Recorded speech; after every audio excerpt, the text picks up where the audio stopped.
राष्ट्रवादी विद्यार्थी काँग्रेसचे ठाणे शहराचे अध्यक्ष आदरणीय मंदारजी केणी यांना विनंती करतो की त्यांनी आपलं मनोगत व्यक्त करावं.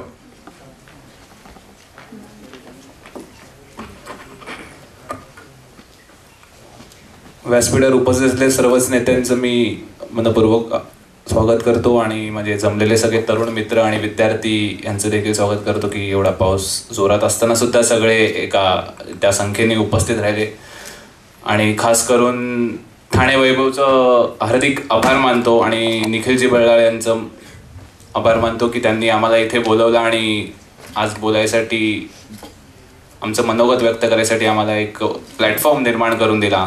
आम्ही नेहमीच विद्यार्थ्यांना किंवा युवकांना आमच्या पक्षाच्या द्वारे किंवा कोणत्याही वक्तृत्व स्पर्धा असतील की अशा वेगवेगळ्या उपक्रमाद्वारे आम्ही विद्यार्थ्यांना प्लॅटफॉर्म निर्माण करून देण्याचं काम करत असतो. पण आज निखिलजी बल्लाळ यांनी आम्हाला विद्यार्थ्यांचे थेट संवाद करण्यासाठी हा उपक्रम लाभवला, त्याबद्दल मी त्यांचे मनपूर्वक आभार मानतो. पहिलं तर माझ्याबद्दल काही विद्यार्थ्यांना माहिती असेल कारण मी कॉलेजमध्ये येत जात असतो, पण ज्यांना नसेल माहीत त्यांना माझ्याबद्दल थोडीशी माहिती देतो. मी राष्ट्रवादी विद्यार्थी काँग्रेसचं ठाणे शहराचं काम पाहतो. माझं qualification me BE civil engineer आहे. त्यानंतर मी MBA केलं आहे आणि सध्या मी लॉच्या सेकंड इयरलाचा अभ्यास करतोय. हे सगळं करत असताना मी बिझनेस सांभाळून राजकीय चळवळसुद्धा सांभाळतोय. मी काय फारसं लांबचं भाषण देणार नाही किंवा काही नाही, पण सांगायचा उद्देश एवढाच आहे की तरुण वर्ग जर राजकारणात आला तर राजकारण आणि सिस्टम हे बदलायला फारसा वेळ लागणार नाही. पण कोण इनिशिएटिव्ह घ्यायला तयार नाही. पॉलिटिक्स म्हटलं की सगळे घाबरतात. आपण एक स्टेप बॅकफुटला जातो पॉलिटिक्स म्हटलं की. तो एक माइंडसेट झालेला आहे लोकांचा की पॉलिटिक्स राजकारण नको, राजकारण वाईट आहे, नेता चोर आहे. मी काही वेळा फिरत असतो तर लोक मला म्हणतात काय नेते, तर असं वाटतं की हा मला आदराने बोलतोय की शिवी घालतोय. कारण नेता बोललं की ती आयडेंटिटी तयार झालेली एक नेताची. नेता म्हणजे तो शिकलेला नसतो, तो करप्ट आहे, तो वाईट आहे, सगळं त्याच्याबद्दल निगेटिव्ह आहे. पण मित्रांनो असं नाहीये. आपल्याकडे खूप चांगले नेते आहेत, आपल्याला माहीत नाहीत, ही आपलं दुर्दैव आहे. आपण राजकारणात यायला हवं आणि त्याच्यात परिवर्तन घडवून आणण्याचं काम जर आपण तरुणांनी केलं तर लवकरच राजकारण जे हळूहळू बदलते ते वेगाने बदलेल. एवढे दिवस सगळ्यांचे विचार होते की राजकारणात तरुण सुशिक्षित यायला पाहिजेत कॅन्डिडेट, पण आता सगळे ऑलमोस्ट 70% सुशिक्षित आहेत. पण तरी पण कुठेतरी वेग नाही येत आहे. मी एक उदाहरण देईन तुम्हाला. मागच्या MPSC UPSCच्या एक्झाम्स होत्या, तर त्या एक्झामचा डेटाबेस करप्ट झाला होता. डेटाबेस करप्ट झाला म्हणून परत त्या मुलांना 4 दिवस एक्झाम होती, एक्झामचे 4 दिवस राहिले होते आणि त्यांना परत रिफॉर्म भरायला सांगितले सगळे. आणि तो 4 दिवसाच्या पिरियडमध्ये तेवढे 80,000 विद्यार्थ्यांना एवढं सोपं नव्हतं की एवढं फॉर्म भरणं आणि तिथून हॉल तिकीट परत कलेक्ट करणं, कारण एक्झाम प्रेशर असतो UPSCच्या मुलांना. मी माझे सहकारी आणि आमचे दुसऱ्या पक्षाचे मनसेचे काही पदाधिकारी ना, आम्ही हुतात्मा चौक मुंबईला तिथे गेलो आणि त्या ऑफिसवरती आम्ही आंदोलन केलं होतं की तुम्ही डेट पुढे ढकला म्हणून. तर तिथून आम्हाला फारसा काही रिस्पॉन्स मिळाला नाही. आम्ही थेट धाव घेतली, मंत्रालयात गेलो. मुख्यमंत्री आणि उपमुख्यमंत्री दोघांनाही अर्ज दिले की हे जे परीक्षा होत आहेत 4 दिवसात आणि तुमच्याकडे डेटाबेसच नाही तर तुम्ही कसं मॅनेज करणार आहेत. तर अधिकाऱ्यांनी मुख्यमंत्र्यांना सांगितलं की नाही आम्ही करू म्हणून. आणि आम्ही संध्याकाळपर्यंत तिथेच बसलो, मुख्यमंत्री दाराच्या बाहेरच बसलो, आम्ही हटलोच नाही. कारण तरुण होतो, आम्हाला टेक्निकली गोष्टी माहिती होत्या की ही अशक्य गोष्ट ही होणारच नाहीये.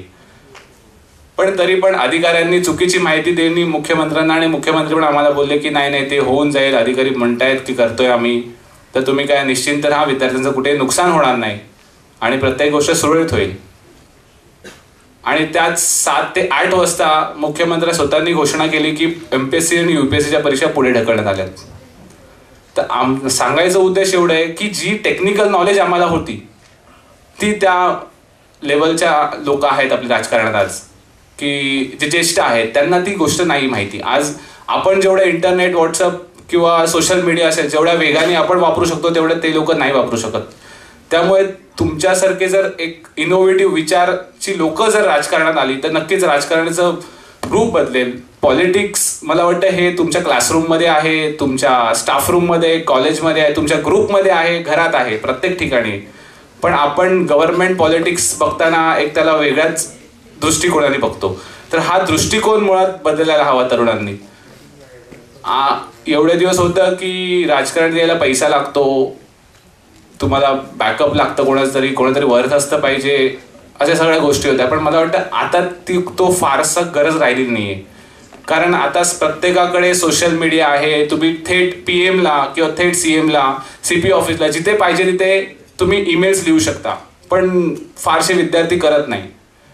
विद्यार्थी म्हणावं की युवक करतच नाही. आपण पिक्चर बघायला जातो, आपण सगळ्यासाठी वेळ देतो, प्रत्येक गोष्टीसाठी आपण वेळ देतो. मला वाटतं आपल्या कंट्रीसाठी किंवा आपल्या महाराष्ट्रासाठी किंवा ॲटलिस्ट आपल्या सिटीसाठी की आपण जिथे राहतो त्यासाठी तरी आपण 5 मिनिटं वेळ द्यायला हवी, जेणेकरून आपण जिथे राहतोय तिथे सुधारणा होईल.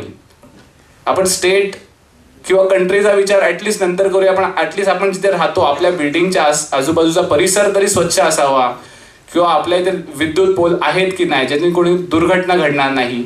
ह्या बेसिक गोष्टी तरी आपण तरुण करू शकतो, पण आपल्या तरुणांकडून पण तो प्रतिसाद मिळत नाहीये.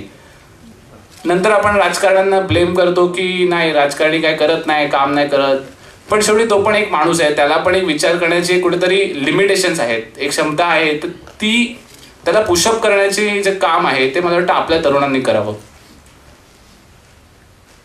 अल्बर्ट आइन्स्टाईननी म्हटलंय की एखादी चुकीची गोष्ट कोणतरी घडवतंय तर त्याच्याने देश खराब नाही होणार आहे, पण जो ती चुकीची गोष्ट घडताना बघतोय त्या लोकांमुळे देश खराब होणार आहे.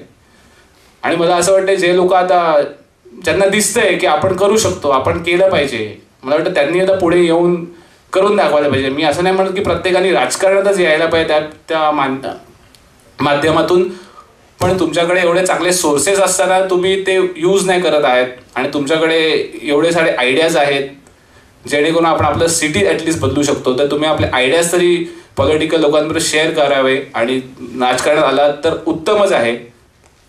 काय फारसं मोठं असं स्पेस द्यायला लागत नाही की राजकारणाला म्हणजे मला बाकीची कामं नाही करता येणार किंवा असं काही नाही. आम्ही स्वतः सगळे इथे बसलेले मला वाटतं सगळे स्वतःचा बिझनेस करून, राजकारण करून स्वतःचं घर पण सांभाळतायत.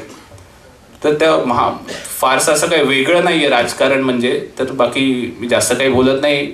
एवढंच मी सगळ्यांना विनंती करेन की तुम्ही सगळ्यांनी सक्रियपणे राजकारणात येऊन किंवा नेत्यांशी, जो कोणी आपला लोकल नेता असेल किंवा तुम्हाला जो कोणी पार्टी पॉलिटिकल आवडत असेल, ॲटलिस्ट त्यांना तुम्ही संपर्क साधून त्यांच्याकडून तुम्ही कामं करून घेऊ शकता. कारण की हाच एक मला वाटतं माध्यम आहे ज्या पद्धतीने आपण नेत्यांशी इंटरॅक्ट करू शकतो आणि ती आता फारशी खूप सोपी गोष्ट झालेली आहे. एवढंच बोलून 2 शब्द संपवतो. धन्यवाद. थँक्यू.